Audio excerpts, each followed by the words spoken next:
네, 2024년도 벌써 한 달이 지나갔습니다.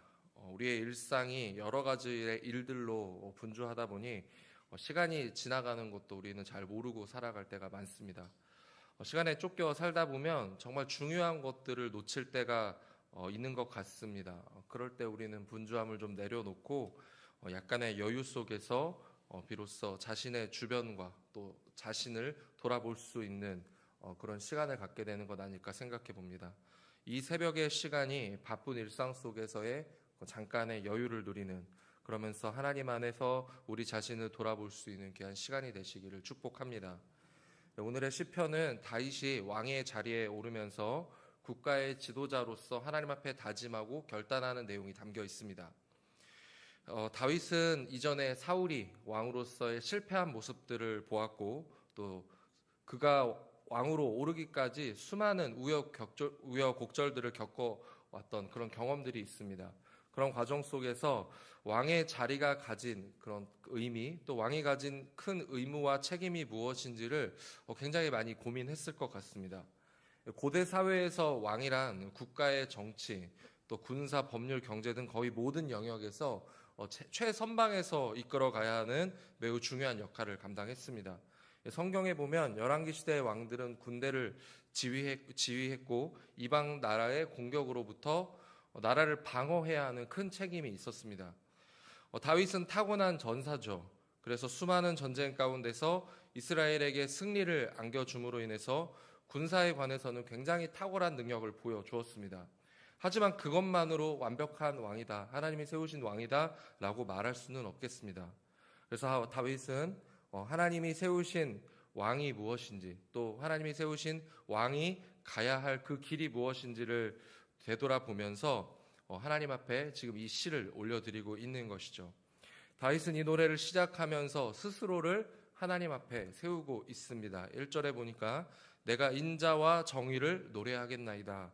여호와여 내가 주께 찬양하리이다. 시작부터 자신을 하나님 앞에 세우는 것을 우리는 보게 됩니다. 이 표현은 왕의 자리가 그저 자신의 노력으로 자신이 최선을 다했기 때문에 왕이 된 것이 아니라 하나님이 세우신 자리다라는 것을 기억하고 있는 것입니다. 우리는 스스로 하나님 앞에 우리의 자신의 모습을 세울 필요가 있습니다. 이게 우리가 잘 아는 말로 이제 코람데오, 라틴어로 코람데오라고 하는데요. 하나님 앞에서라는 말입니다. 이것이 중요한 이유는 하나님 앞에서만이 진정한 우리의 참 모습을 발견할 수 있기 때문입니다. 우리의 삶은 자신의 선호하는 것을 택하며 살아갈 때가 많습니다.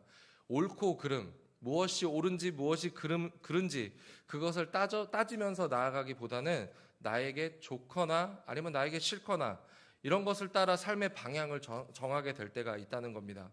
그러다 보면은 때로는 내가 의도하지 않는 자리에 내가 서 있거나 나도 모르는 사이에 굉장히 이기적인 삶의 자세로 삶을 이끌어갈 때가 있는 것입니다. 그럴 때 우리는 자기 자신 안에서 올바름이 무엇인지를 내가 잘 살아왔는지 평가하기를 굉장히 어렵게 됩니다. 판단이 힘들다라는 것이죠. 하지만 하나님 앞에 내가 섰을 때, 하나님의 말씀에 내 자신을 비추어 보았을 때 내가 지금 어떤 자리에 서 있는지, 내가 올바른 방향을 갖고 살아가는지를 비로소 점검해 볼 수 있다라는 것입니다. 다윗은 위대한 왕이지만 약점이 참 많았죠. 어려서부터 가정에서 사랑을 받지 못한 탓일까요? 여성에 대한 욕망이 굉장히 대단했던 사람이었습니다. 또 자녀들 모두를 공평하게 사랑하지 못했습니다. 그래서 여러 사단들이 일어났었죠. 이런 연약함들이 불러일으킨 수많은 고난 가운데서 다윗은 하나님 앞에서 자신을 점검하고자 합니다. 때로는 하나님의 말씀에 그 말씀이 나에게 다가왔을 때 불같이 화를 낼 때도 있었고, 또 시무룩해지기도 했었고, 또 옷을 찢으며 통곡하면서 회개하는 모습도 보여주곤 합니다. 실수와 잘못이 많은 다윗이겠지만 그러나 그는 끝까지 하나님 앞에 서고자 노력했습니다. 하나님은 그런 다윗을 포기하지 아니하시고, 실수했다고 버리지 아니하시고, 잘못했다고 왕의 자격이 없다 하지 아니하시고 다윗을 끝까지 품고 가시며 결국에는 그를 위대한 왕으로 세워주셨습니다. 코람데오 정신으로 무장된 다윗이 하나님 안에서 발견하고자 하는 왕의 길은 세상의 왕과는 다른 거룩한 길임을 우리는 기억합니다. 왕이라는 것이 굉장히 큰 권한을 가지고 있죠. 왕이 내뱉은 말은 곧 법이 되고요. 어느 누구도 왕의 말을 거역할 수가 없습니다. 왕은 그 말 한마디로 백성의 목숨을 좌우할 수 있었고 무엇이든 마음대로 행할 수 있는 권한이 있었습니다. 그러기에 왕은 자신이 신이 된 듯한 굉장한 착각과 교만에 취해서 스스로 그렇게 교만하게 살게 되기 쉽습니다. 하지만 다윗은 하나님 앞에서 정의가 무엇인지 또 거룩이 무엇인지를 계속해서 발견해 나가고자 노력합니다. 하나님 안에서 발견될 수 있는 완전한 길로 내가 나아가겠습니다. 하나님, 내가 세상과 다르게 하나님 안에서 완전한 길로 나는 나아가고 싶습니다. 결단하고 있는 것입니다. 이 완전한 길을 위한 첫 번째 결단이 바로 자신이 왕으로 섰을 때 그 길 위에서 악한 것들을 제거하겠다라는 겁니다. 다윗은 나라를 다스림에 있어서 어떤 악한 행동도 용납하지 않겠다라고 이야기를 합니다. 3절에 보면 비천한 일이다라고 하는 것 써 있는데요. 비천한 일이다. 본래 이 비천함이라는 단어는 히브리어 원어에 파괴되고 부패한 이런 뜻으로 사용됩니다. 우리말에서는 비천하다고 이야기를 하면 신분이 낮은 뭐 이런 것을 의미하기 때문에 원어가 표현하고자 하는 의미를 충분히 담아내지 못합니다. 이 무슨 말입니까? 국가를 부패하게 만드는 것, 또 파괴시키고 이런 일들이 어쩌면 이제 부정부패라는 의미가 이 단어에 적용이 돼야겠죠. 하나님 앞에서 정의롭게 나라를 다스리고자 할 때 부정부패 이런 것들은 왕의 결단과 결코 어울릴 수 없는 것입니다. 나라를 파괴하는 일들이 무엇이 있겠습니까? 하나님이 택하신 거룩한 나라를 거부하고 우상을 섬기는 일들, 또 하나님을 떠나버리는 일들이 굉장히 악독한 일일 것입니다. 이것은 이스라엘이라는 나라가 가진 정체성을 부인하는 일이죠. 실제로 이스라엘의 역사에서 배교는 멸망의 지름길이 되었던 것을 우리는 기억할 수 있겠습니다. 다윗은 이와 같은 일들을 내 앞에서 멀리하겠습니다 라고 하나님 앞에서 결단하고 있는 것이죠.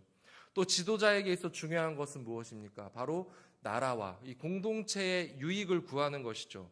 만약 지도자가 자신의 욕심을 채우고 사사롭게 국정을 운영하고 거짓을 도모하고 사람을 헐뜯는 일에 열중한다면 그 나라가 어떻게 바로 설 수 있겠습니까? 특히 공직자들의 교만과 위선은 국가에 대한 신뢰를 무너뜨리고 공동체를 와해시킬 수 있는 큰 위험이 있습니다. 그래서 다윗은 8절에 아침마다 내가 이 땅의 모든 악인을 멸하리니 악을 행하는 자는 여호와의 성에서 다 끊어지리로다 라고 이렇게 고백을 합니다. 조그마한 악이라 할지라도 그것이 나라를 무너뜨릴 수 있기에 다윗은 자신 앞에 모든 악은 결코 용납하지 않겠다라고 하나님 앞에 결단하고 있는 것이죠. 완전한 길을 위한 두 번째 결단은 하나님 안에서 온전한 길이 무엇인지를 찾겠다라는 결단입니다.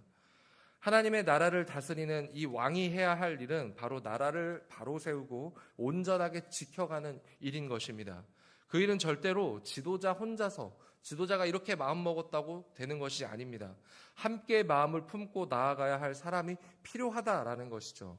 6절에 내 눈이 이 땅에 충성된 자를 살펴 나와 함께 살게 하리니 완전한 길에 행하는 자가 나를 따르리로다. 다윗이 찾는 사람은 그저 시스템에 충성된 자가 아닙니다. 오히려 완전한 길이 무엇인지를 함께 고민하는 사람, 또 그 길을 걸어가기 위해서 최선을 다하는 사람이 필요한 것이죠. 한나 아렌트라는 독일의 철학자는 예루살렘의 아이만이라는 책을 통해서 악의 평범성이라는 이야기를 합니다. 유대인 학살의 최선봉에 서 있던 아이만은 괴물이 아니라 그저 평범한 공무원이었습니다. 그는 나라에서 시키는 일에 최선을 다했기 때문에 스스로를 악하다 여기지 않았다고 합니다. 시스템에 충성된 평범한 인간이 저지르는 극악무도한 악에 대해서 이 지적을 하고 있는 거예요. 한나 아렌트가. 아무런 생각 없이 그냥 시키는 일을 기계적으로만 하는 예스맨이 나라에 필요하느냐? 그렇지 않다라는 거예요. 선한 길이 무엇인지를 함께 생각하고 판단할 수 있는 사람들이 하나님의 나라를 이루어가는 데 필요하다라는 겁니다.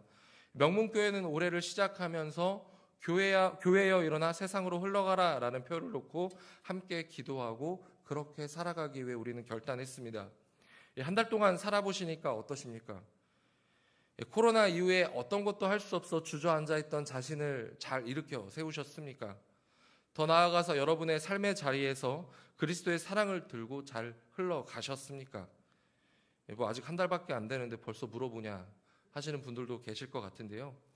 이런 물음들이 우리가 처음에 마음 먹었던 그 결단을 어쩌면 다시금 새롭게 점검을 하게 되고 또 다시 달려나가게 하는 힘이 될 줄 믿습니다.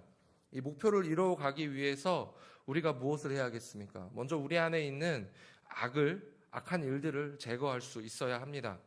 나의 이익과 만족을 추구하는 마음은 교회가 하나가 되기 위해서, 교회의 목표를 이루어가기 위해서는 그렇게 필요하지 않은 것 같습니다. 물론 일을 하다 보면 서로 부딪힐 수 있고요, 다툼이 있을 수 있습니다. 하지만 우리는 의견의 다툼을 넘어서 합력하여 선을 이루어 가도록 노력해야 하겠죠. 그것이 교회가 세상에게 보일 수 있는 거룩의 한 모습이지 않을까 생각합니다. 더 나아가 이 목표를 이루어가기 위해서 교회라는 이 구조와 시스템에 우리는 안주해서는 안 됩니다. 그저 교회의 한 기능에 봉사하는 것으로 내가 신앙생활을 다 했다라고 말해서는 안 된다는 것이죠. 이 목표는 우리의 삶의 자리까지 흘러가야 하는 것입니다. 우리의 신앙은 우리의 삶의 자리에서 더욱더 빛날 수 있어야 하는 것입니다. 여러분이 살아가는 그 자리에서 하나님을 믿는 믿음이 온전히 빛을 발할 수 있어야 그것이 진정한 믿음이라 할 수 있겠습니다. 올 한 해 우리의 결단이 어떻게 이루어져 가고 있습니까? 우리는 그것을 하나님 앞에서 날마다 점검하고 또 다시금 회복되어지기를 축복합니다. 악한 일들이 제고되고 있는가? 또 거룩한 하나님의 나라에 충성되고 있는가? 이 일은 바로 기도하는 우리가 해야 될 일일 줄 믿습니다. 완전한 길을 향해 믿음으로 결단할 때 하나님은 우리를 그 길을 온전히 걸어가게 할 것이고 올 한 해 하나님 안에서 결단한 그 길을 온전하게 이루어가게 하실 줄 믿습니다. 아직은 멀다 느껴지는 2024년을 우리가 전체를 되돌아보는 그날에 우리는 세상으로 흘러가 거기에서 거룩한 그리스도의 교회로 찬란한 빛을 드러내며 세상으로부터 놀라운 증거를 얻을 수 있게 될 줄 믿습니다. 그러한 삶이 오늘 기도하는 명문의 모든 성도님들의 삶이 되시기를 예수님의 이름으로 축복합니다. 네, 기도하겠습니다.